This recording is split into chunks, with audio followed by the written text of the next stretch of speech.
بسم الله الرحمن الرحيم إن الحمد لله نحمده ونستعينه ونستغفره ونعوذ بالله من شرور أنفسنا ومن سيئات أعمالنا من يهده الله فلا مضل له ومن يضلله فلا هادي له ونشهد أن لا إله إلا الله وحده لا شريك له ونشهد أن محمدا عبده ورسوله أما بعد السلام عليكم ورحمة الله تعالى وبركاته بسم الله الرحمن الرحيم Payg'ambarimiz sollallohu alayhi vasallam Muoz ibn Jabal roziyallohu anhuga shunday nasihat qildilar. Usika ya Muoz la tad'anna fi dubri kulli salatin taqul Allohumma a'inni ala zikrika va shukrika va husni ibadatik. Imom Ahmad va Abu Dovud rivoyat.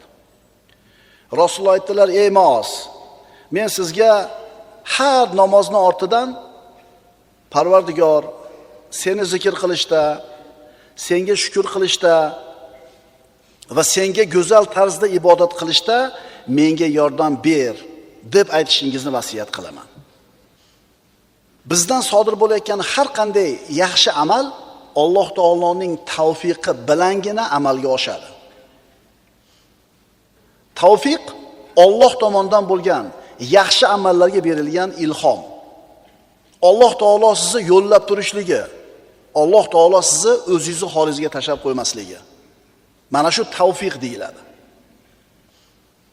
Tavfiqqa ega bo'lgan odam ikki dunyoni yaxshiligini qo'lga kiritgan odam. Qaytaramiz. Alloh tomonidan bo'lgan tavfiqqa ega bo'lgan odam ikki dunyoning saodatini qo'lga kiritadi. Alloh azza va jalla Qur'onda shunday marhamat qiladi. Astagfiru billah. Man amila solihan min zakarin aw unsa wa huwa mu'minun falanuhyiyannahu hayatan tayyiba. Qarang. Tavfiqqa ega bo'lishimiz uchun biz nima qilishimiz kerak? Nima qilsak bizga tavfiq keladi? Robbimiz subhanahu va taolo Nahl surasida shunday marhamat qiladi. Erkakmi yo ayolmi? Kimda kim? Mo'min bo'lgan holida biron yaxshi amal qilsa, bas biz unga pokiza hayot ato eturmiz. Bu Allohning va'dasi. Erkakmi ayolmi? Mo'min bo'lsa, musulmon bo'lsa, yaxshi amal qilsa, Alloh unga pokiza hayotni ato qiladi. Ibn Kasir aytadi, bu solih amal qilgan bandaga berilgan Allohning va'dasi edi.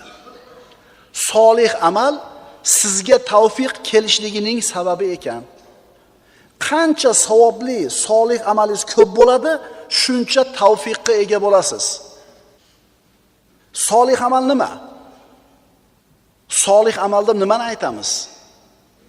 Qalbida Alloh va uni payg'ambariga iymoni bor bo'lgan erkakni, ayolni ixlos bilan kitobi sunnatga muvofiq suratga qilgan amali solih amal deyiladi. Sizni ko'zingizga ko'ringan, yaxshi bo'lib ko'ringan amalni hammasi solih amal deyilavermaydi. U amal solih bo'lish uchun kitobi sunnatga muvofiq bo'lish kerak. Ixlos bilan qilingan bo'lish kerak. Mana shunda solih amal deyiladi. Mana shunday solih amal qilgan bandani bu dunyoda hayoti osuda, pokiza bo'ladi. Qaytaraman. Mana shunday solih amalni qilgan bandaning mana shu dunyodagi hayoti pokiza, osuda bo'ladi. Oxiratda bo'lsa, bunaqa amal qilgan odamga dunyoda qilib o'tgan amallarini eng yaxshilari uchun mukofot beriladi. Yuribmiz ko'cha-ko'yda. Nima deb? Bola chaqa tirikchilik deb. Nima uchun tirikchilik, bola chaqa deb yuribmiz? Hayotimiz osuda bo'lishi uchun. Va o'ylayapmizki, chaqamiz ko'p bo'lsa, hayotimiz zo'r bo'ladi. To'g'rimi? Pulimiz ko'p bo'lsa, hayotimiz zo'r bo'ladi. Oyatda aytayapti, boymi, kambag'almi muhim emas ekan. Mo'min bo'lgan holda solih amalni ko'p qilsa, Alloh shu odamning hayotini pokiza qilar ekan. Boy qilib qo'ymas ekan. Millioner qilib qo'ymas ekan. Albatta mansabga o'tkazib qo'ymas ekan. qanaqa hayot bo'lganda ham, rizqi qanaqa bo'lishidan qat'iy nazar hayoti pokiza bo'lar ekan. Pokiza hayot qana bo'ladi? Osuda, osoyishta, xotirjam, qo'rquvsiz, qayg'u-xavotirsiz, g'am tashvishsiz hayot. Shunaqa hayot kerakmi? Solih amalni ko'proq qilaylik. Pokiza hayot degan so'zni Abdulloh ibn Abbos halol pokiza rizq deb tafsir qiladi. Ali roziyallohu anhu pokiza hayotni qanoat deb tafsir qiladi. Talha ibn Ubaydulloh roziyallohu anhu pokiza hayotni baxt, saodat deb tafsir qiladi. Imom Zahhok pokiza hayotni halol rizq va dunyodagi ibodat deb tafsir qiladi. Mana shularda hammasi pokiza hayot bo'ladi. Kimga berilar ekan bu? Solih, savobli amallarni ko'p qilgan odamga. Tavfiq Alloh taoloning fazli. Tavfiq Alloh taoloning marhamati. Nima degani? Haq bor, fazl bor. Haq siz ishlab olishga haqqingiz bo'lgan narsa. Tomini yopib berdingiz 10 ming so'mga. 10 ming so'mni olishingiz sizni haqqingiz. Endi uy egasi sizni ishingizni puxtaligini ko'rib turib, yana 1000 so'm berib qo'ydi. Majbur emas. Endi bu fazl. Ana shu solih amalni qilib Allohdan tavfiq umid qiluvdik, Alloh taolo shunday berib qo'ydi, fazl ko'rsatdi. Ma senga deb. Vaholanki loyiq emas edi unga. Demak, tavfiq Alloh taoloning marhamati ekan va fazli ekan. Bizni bu yerga qilayotgan solih, savobli amallarimiz tavfiqni kelishiga sabab xolos. Agar Alloh xohlamasa, fazl ko'rsatishni xohlamasa, solih amal qilganingizdan keyin ham bermay qo'yadi u tavfiqni. Fa'alul lima yurid. Robbimiz o'zini xohlaganini qiladigan zot. La muaqqiba li hukmihi. Hech kim Alloh taoloni hisob kitob qila olmaydi. Nimaga bermading deya olmaydi. Sizni qilayotgan savobli solih amalingiz tavfiqning kelishiga sabab, lekin beradigan Alloh. U sababni qilsangiz ham bermay qo'yishi mumkin. Chunki tavfiq Allohning nimasi ekan? Fazli ekan. Shuning uchun men manaqa ish qilib qo'ydim, manaqa ish qilib qo'ydim. Endi albatta tavfiq keladi deb baho bermang o'zingizga. Men masjid qurib qo'yganman. Men birovning haqqini yemaganman. Halol pul bilan bolalarimni boqqanman. Endi bolalarim aniq zo'r bo'ladi demang. Chunki bu siz qilgan savobli amallaringiz, solih amallaringiz sabab xolos. Tavfiqni haqqi emas. Men mashincha savob ish qilib qo'yganman, meni hayotim zo'r bo'ladi deb katta gapirmang. Chunki savobli amallaringiz bor yo'g'i tavfiqning sababi. Alloh xolasa sababni qilsangiz ham bermay qo'yadi. Banda Allohni rozi qiladigan amallarga qanchalar shoshilar ekan, uni ustiga Allohning rahmati shunga yarasha kelaveradi. Dinga bo'lgan fidokorligimizga yarasha Alloh taoloning rahmatiga erishamiz ikki dunyoda. Qaytaraman. Allohning diniga bo'lgan fidokorligimizga yarasha Alloh taoloning rahmatiga erishamiz ikkala dunyoda ham. Din peshin paytida namoz o'qib qo'yish, Ramazon kelganda roza tutib qo'yish la bo'lsa, boshqa payt bilgan ishingizni qilib yurgan bo'lsangiz, demak dinga fidokorligingiz yo'q ekan. Din faqat Ramazonda roza tutib qo'yish, Qurbon hayit kelganda hayit qurbonlik so'yib qo'yish, namoz vaqti bo'lganda namoz o'qib qo'yishlar emas. Hayotingizni boshidan oxirigacha din idora qilish kerak. Shunda Allohning tavfiqi keladi. Bandani qalbi Allohga bo'lgan iftiqor bilan to'lishi, o'zini aqliga suyanmasligi, o'zini quvvatiga, puliga suyanib qolmasligi, o'zini ojizligini tan olishi, zaifligini tan olishi, ilmsizligini tan olishi, Robbisini qo'llab-quvvatlashligiga muhtoj ekanligini his qilishi tavfiqning sabablaridan. Pulingizga ishonmaysiz, ilmingizga ishonmaysiz, aqlingizga ishonmaysiz, zaifligingizni tan olasiz, Parvardigor seni qo'llashingga muhtojman deb turasiz. Shunday bo'lsangiz, Allohning tavfiqi keladi. Ma'qulmi? Payg'ambarimiz sollallohu alayhi vasallam aytadilar: "Masalu hadihil ummati kamathali arba'ati nafarin." Bu ummatning misoli 4 ta odamning misoliga o'xshaydi. Bir kishiki Alloh unga mol va ilm ato qildi. Bas u ilmiga amal qiladi, molini infoq qiladi o'rniga. Bu birinchi odam. Ilmi ham bor, puli ham bor. Ilmiga ham amal qiladi, pulini ham infoq qiladi. Endi ikkinchi odam. Bir kishiki Alloh unga ilm ato qildi, mol ato qilmadi. Ilmi bor, puli yo'q. Endi shu ikkinchi odam aytadiki, agar menda ham anavi birinchi odamga o'xshab turib pulim bo'lganida, men ham pulimni savobli o'rinlarga sarf qilar edim. Rasululloh aytadilar: "Fahuma fil ajri sawa." Ikkalasi savobda teng. Birinchi odamda puli ham bor, ilmi ham bor.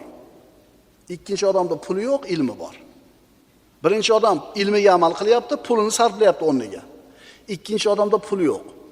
Agar bo'lsa men ham sarflardim desa, puli yo'q bo'lsa ham, sarflamagan bo'lsa ham, niyat qilgani uchun sarflagandaqa savobni oladi. Yana payg'ambarimiz aytadilar: "Va rajulun atahu Allohu malan va lam yu'tihi ilman." Endi uchinchi odam. Bir kishiki Alloh unga mol ato qildi, ilm ato qilmadi. U molini noto'g'ri ishlatadi va uni nohaq o'ringa sarf qiladi. Ilmi yo'q, puli bor. Pulini gunohga sarflaydi. Endi to'rtinchi odam. Bir kishiki Alloh unga ilm ham, mol ham ato qilmadi. Endi u aytadiki, agar menda ham mana bu uchinchi odamga o'xshagan narsa pul bo'lganida, men ham o'qigandek qilar edim. Uchinchi odam qanaqa odam edi? Puli bor, ilmi yo'q, pulini haromga sarflayapti. Endi to'rtinchi odam, ana shu pulim bo'lganda men ham shunaqalarga sarflardim desa, payg'ambarimiz aytibdilar: "Fahuma fil bizri sawa." Endi bu ikkalasi gunohda teng bo'ladi. Ya'ni bandani himmati, niyatiga yarasha tavfiq keladi. Bandani maqsadi va harakatiga yarasha Allohning qo'llovi keladi. Qarang, ilmi bor, puli yo'q. Ilmi bor, puli yo'q. Meni ham pulim bo'lsa sarflardim dedi, savobni teng olyapti. Ilmi ham, puli ham yo'q odam, pulim bo'lsa gunoh qilardim desa, gunohni teng qilib qo'yapti Alloh taolo. Demak, birodarlar, savobli amallar Alloh taoloning fazli ekan. Shuning uchun bir savobli ishni qilsangiz, men qildim demang. Aytingki, Alloh menga shu ishni qildirdi. Banda har qancha katta savob amal qilsin, e'tirof qilish kerak. Nimani? Bu Allohning fazli. Chunki Alloh tavfiq bermaganida, muvaffaq qilmaganida mana shu ishni qila olmas edi. Agar Allohning fazli, yordami, tavfiqi bo'lmaganida bandadan bironta savob amal sodir bo'lmas edi. Astagfirullah. Walaula fazlullohi alaykum va rahmatuhu lattaba'tumush shaytona illa qalila. Mana qarang. Shaytonga ergashganlar jahannamga o'tin bo'ladi. Alloh taolo aytayapti. Agar sizlarga Allohning fazli marhamati bo'lmasa edi, tavfiqi bo'lmasa edi, ayrim kishilardan tashqari hammanglar shaytonga ergashib ketardinglar. Siz shaytonga ergashmayotganligingiz, iymonda, taqvoda turganligingiz ham Allohning tavfiqi bilan ekan. Agar Allohning fazli, tavfiqi bo'lmasa, juda oz odamdan tashqari ko'pchilik shaytonga ergashib ketardi deydi. Boshqa oyat. Astagfirullah. Walaula fadlullohi alaykum va rahmatuhu ma zaka minkum min ahadin abada. Walakinnalloha yuzakki man yasha'u vallohu samiun alim. Agar sizlarga Allohning fazli marhamati bo'lmasa edi, sizlardan biron kishi biron gunohdan pok bo'lmas edi. Gunohdan tiyilayotganligingizni o'zi Allohning fazli ekan. Gunohdan o'zingizni to'xtata olayotganligingiz Allohning tavfiqi ekan. Agar Allohning fazli, tavfiqi bo'lmaganda gunohdan tiyila olmasdilar dedi Alloh taolo. Oyatni davomini qarang. Lekin Alloh fazli marhamati bilan o'zi xohlagan kishini poklar. Alloh eshituvchi, bilguvchidir. Jumaga keldingiz-a? Siz o'z keldingizmi? Bittasi chiqdi, mashinasi buzilib qolib ketdi yo'lda. Ana ulamolar aytishadi, agar insonning ilmi komil bo'lsa, qilgan amalini o'zim qildim demaydi. Agar insonning ilmi komil bo'lsa, qilgan savob amalini o'zim qildim deb hisoblamaydi. Agar insonning ilmi komil bo'lgan bo'lsa, meni amalim bor deb bilmaydi. Buni o'rniga nima deydi? Mana shu ishlarni bajarishlikka muvaffaq qilgan Alloh taologa hamd va sanolar bo'lsin deydi. Mana shu savobni ish qilishligim Allohning menga bo'lgan fazli marhamati deb biladi. Aqlli, ilmli inson o'zim qildim demaydi, amalim bor demaydi, agar Allohning tavfiqi bo'lsa. Agar tavfiq bo'lmasa, nima deydi? Men qilib qo'ydim buni deydi. Nima qilsak, biz men falon amalim bor demaymiz. Nimalar bizda bor bo'lsa, meni amalim bor deb turib o'zimizga ishonib qo'ymaymiz, katta baho bermaymiz. Ujubga berilmaymiz. Bu haqida inshaalloh keyingi juma gaplashamiz. Aqulu qawli hada va astagfirulloh li va lakum. Innalloha va malaikatahu yusalluna alan nabiy. Ya ayyuhallazina amanu sallu alayhi va sallimu taslima. Vassalamu alaykum va rahmatullohi ta'ala va barakatuh.